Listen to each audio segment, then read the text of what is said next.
Lorsque nous étudions le monde dans son ensemble, spécifiquement, je vais parler du monde occidental et du monde africain, vous allez comprendre que les riches d'Afrique sont extrêmement différents des riches d'Europe, des riches de l'Occident. Lorsque vous prenez les riches de l'Occident, la plupart d'entre eux ont investi, ont acheté, ont créé, ont innové. Mais quand vous venez en Afrique, la plupart des riches, les 1% africains, la plupart d'entre eux le sont grâce à la politique et à la corruption. D'abord, pour devenir riche, en général, il est très difficile de devenir riche, presque pénible, presque impossible quand il faut devenir super riche. Parce qu'il faut de la constance, de la discipline, de la détermination, de l'investissement, de l'anticipation. Il faut être futé, rusé, opportuniste, investir dans les nouvelles technologies, développer une application, investir dans la recherche, détenir des laboratoires, des médias, trouver du pétrole, dans les nouvelles énergies, posséder les plus grandes firmes industrielles, agroalimentaires. Ouais, presque impossible. On fait le prochain Uber, les nouvelles découvertes, les nouvelles technologies. C'est presque difficile, presque impossible. Il faut avoir une crédibilité, être actionnaire dans les plus grosses sociétés du monde, s'investir, être la crème de la crème dans son domaine bien spécifique, ou avoir les bons contacts, intégrer des réseaux, des systèmes bien spécifiques pour avoir le pouvoir, le pognon, le fric.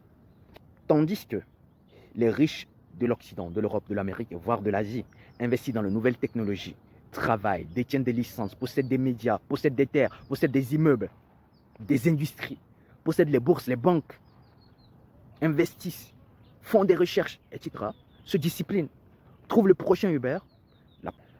En Afrique, les réalités sont tout autres. Et vous n'avez pas besoin de compétences, vous n'avez pas besoin d'être intelligent, d'être discipliné, vous n'avez pas besoin de vous investir, vous n'avez pas besoin de recherche, vous n'avez pas besoin de licence, vous n'avez pas besoin d'investir dans l'immobilier. Ils ne pensent qu'à devenir un politicien, à grimper petit à petit dans le système, à militer dans un parti politique, à grimper peu à peu dans un système, devenir préfet, maire, député, sénateur, ministre et par après président de la République. Utiliser l'armée pour garder, préserver son pouvoir, s'enrichir au travers de la corruption, des détournements de fonds, vendre les richesses du pays afin de mieux se gaver les poches. Et c'est le moyen le plus sûr, c'est le moyen le plus licite, le plus facile, pour ne pas dire illicite, pour eux de devenir riches. Et si vous étudiez les conglomérats, les systèmes africains, la plupart, la majorité écrasante des pays africains, la plupart qui sont devenus riches sont des politiques. Ils ont des millions d'euros, des milliards de dollars, mais ils ne peuvent en aucun cas justifier les origines de ces milliards de dollars. Que de la corruption, que des détournements de fonds, que de la vente des ressources naturelles de leur pays, que de l'oppression de leur peuple, de la violation des droits humains, que le fait de faire exiler les véritables journalistes qui combattent pour la bonne cause, qui veulent une honnêteté, une transparence dans la gestion des affaires, ce n'est que ça que vous verrez en Afrique. Je vous donne le cas du Togo avec la famille Gnassingbé, du père en fils. Je vous donne le cas du Cameroun avec Paul Biya. Je vous donne le parfait exemple de M. Denis Sassou Nguesso et de d'autres dictatures en Afrique. Plusieurs personnes qui sont devenues des multimillionnaires en euros, des multimilliardaires en dollars, le sont grâce à la corruption, au détournement de fonds, au vol, à l'oppression, aux crimes qu'ils ont commis en Afrique. Nous avons en Afrique ici, au Togo, nous avons au Cameroun, nous avons au Congo-Brazzaville et dans plein d'autres pays africains, des présidents de la République, des ministres, des autorités, des sénateurs, des douaniers, des généraux, des colonels qui détiennent des milliards, des millions en espèces d'euros, de dollars, de livres sterling, en espèces dans leurs chambres, dans leurs bunkers, dans leurs chambres froides, dans des conteneurs, dans des sous-sols. Et ils ne peuvent en aucun cas justifier le moyen avec lequel ils se sont enrichis.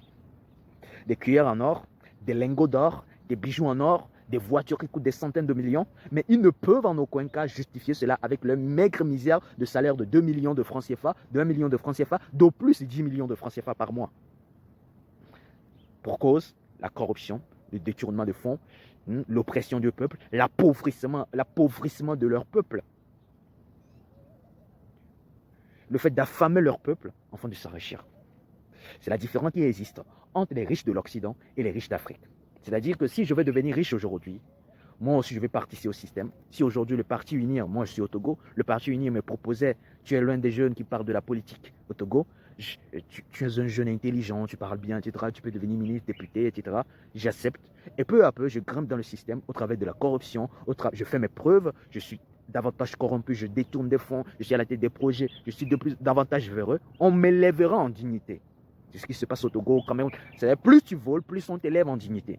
Plus tu seras proche du président de la République, des autorités, si tu ne menaces pas leurs intérêts. Leur souci, c'est que tu sois pris dans un système corrompu, qu'on ait des preuves contre toi, et quand on t'élève, tu ne pourras pas les livrer, puisqu'ils détiennent des dossiers sur toi. Et tu appartiens à ce même système. Et un de ces jours, peut-être que ce système te fera président de la République, et tu es à la tête d'un groupe de mafieux, de détourneurs de fonds.